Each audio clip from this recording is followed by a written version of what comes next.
Hello everybody, Brian Eslick from How To Automotive. Today we're going to bring you a little tutorial on how to replace the rear shocks on a BMW 330xi. A little bit of work, we'll walk you through the process. The first step we're going to do is raise the vehicle. I got it up on my hoist here, and we're going to remove the bolts that are on the bottom of the lower control arm from the shock. It's a 17mm bolt. And then on the top of the shock is over here.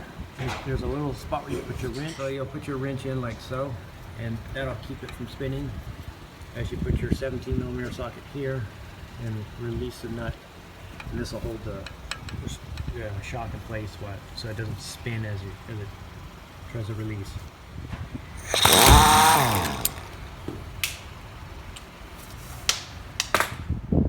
Okay, after getting the lower bolts off the shocks, what we need to do is lower the car back down. And if you guys are doing it in the driveway, you're lucky. But okay, so the next step is we got to remove the lower part of our seat cushion here, because we got to take this we got to get this seat bolster here removed on both on each side, the right and left. So we'll start by pulling the seat up. So to do this, all you do is grab the underneath the cushion, like so, and pop and pull up, and then the seat will be up. Next thing you have to do is you have to feed your seat belts through the fittings here to get the seat cushion completely out. Okay, next we're gonna grab the bottom of our seat poster here. Let's see if I can see if you can back, like so, and we're gonna pull up and pull it out. And it has these little hooks that it hooks onto right here, and that's it. So we set that aside. Okay, after getting our seat poster out on the side here, we're going to flip our seats down like so. After flipping the seat down, we're going to take out on this panel here. You see, we're going to take out the little clip here and just prise out like so. So you pry the tab out, and it releases the pressure and it comes out. Set that aside. Then we're going to remove, there's a Torx bolt right here. It goes in this little clip here. And you take this root out, looks like so. And this is where it holds the for luggage tie downs and stuff like that inside your trunk. So you can take this little plastic piece off. Now we can get the panel to move back out like that. And if you can see right by the green wires there's a rubber plug. I'll pull it out. The rubber plug looks like so. So you take that out, and the arrow pointed towards the top. If you see the arrow on the plug. So now with the plug pulled out, you can see our top nut for our shock absorber. So we'll take that off. Okay, I used my air ratchet here, pried the panel back, and took the top nut of the shock off, and that's what it looks like. Yeah, it comes with the bolt, the washer, and the bushing all one piece. So after you get that out, we're going to raise the car back up, and fish the shock out of the suspension. Okay, I went ahead and took both sides of the shocks apart. We're doing both rear shocks on this car. So to fish the shocks out, what you'll need to do is remove the rear wheels. And after you got that, you'll just lightly pry down on the shock like so, and then lift the shock out of its perch like that.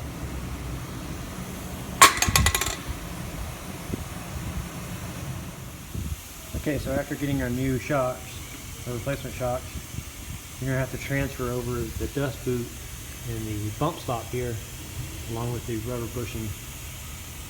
In this particular case, it didn't come with that stuff, so we're going to transfer that over to the new shock, and then we'll reinstall it. So after transferring the bump stop and bus boot over to the new car, make sure you got all the parts. There's a metal washer that goes, I don't know what they call it, sleeve that goes in there. And we'll make sure you got that too.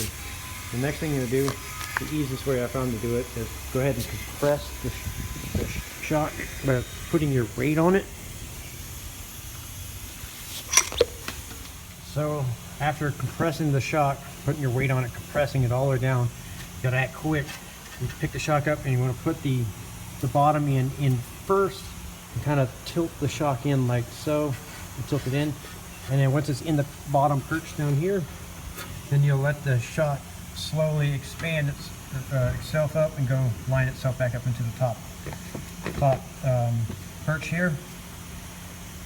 And then after that, we're going to lift the car all the way back up, and we're going to put our lower bolts on. Okay, to get the rear shock bolts started, I wanted to mention there's no rubber bushings or anything. It's just it just fits in a metal metal bracket, and it bolts up.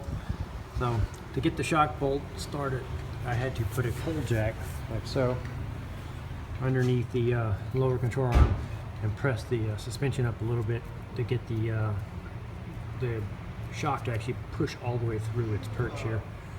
So after I did that, I tightened the bolt up. As you can see, how with the other shock, it won't push all the way through. So all I'll do is I'll do the same on this side. So I'll push the lower control arm up. I'm putting it right here underneath the pivot point of the spindle. If you don't have a pole jack like I have, you could lower the car down, and you could probably actually put the rear wheels on, lower the car down, and then set the car down a little bit on the suspension, and that should push it through. Or you could use a floor jack at the same point right here and push it up with the floor jack, and that'll what it does is it takes the lower control arm at a severe angle and levels it out so the shock will fall straight through like so. So after starting the lower nuts, getting the lower nuts started, you want to go ahead and reassemble your back wheels and torque those down, and then lower the car down so that pretty much the weight of the car is on the wheels, and what that does is it takes the shock and pushes it all the way through the perch on the inside. And then we'll go on the inside here, and okay, so then after that we'll put our nut back in, tighten that down, and reinstall our rubber plug. Okay, so after torquing your top of your shock bolt down, you're going to put your panel back up. So you can put it back up, put your clip back in, and put your little bracket here that holds the carpet booster on the side here on.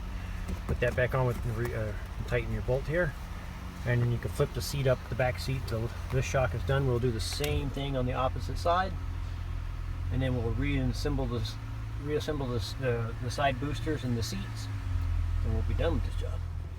Okay, to reinstall the seat boosters, we're gonna have to line up a pin with this hole right here on the door spill here, which is a little slot right here. And what you're going to do is you're going to line up those with the seat booster like so. So by sliding those into the spot, sliding them into they line up into the spot. You also want to pull your seat belt, pull it out of the way, and then once you get it lined up in there, and you can tell. Okay, so once you get the corners hooked like so, here and here, you push it down all the way and give it a little pull like this, and you'll know if it doesn't move, it's hooked. And you line it up right here, and then you just give it a little pop like so with your hand, put pressure, and then it should lock into the tabs at the top. And then you can flip your back seat up and put the lower seat cushion back in. To double check, just give it a little pull at the top, a little pull at the bottom, and all is well, and you're done with that part of the job. Okay, the last step is just to put your seat back in. So what you do is you put the back of the seat in first at an angle, and you tuck your seat belts through the holes. Make sure you get all three of them, three buckles like so. And as you slide it, then you on the front of the thing, you apply pressure, pushing it all the way back to the back of the car, and then with one hand you snap it in here on each corner, and that's how the locking tabs will lock the seat back down, and you're done. As always, it's my pleasure sharing my experience with you, and I'd like to remind you to subscribe and check us out on Facebook and follow us at howtoautomotive.com. If you have any questions or suggestions, leave a comment below, and I'll get back to you. Thank you very much for watching.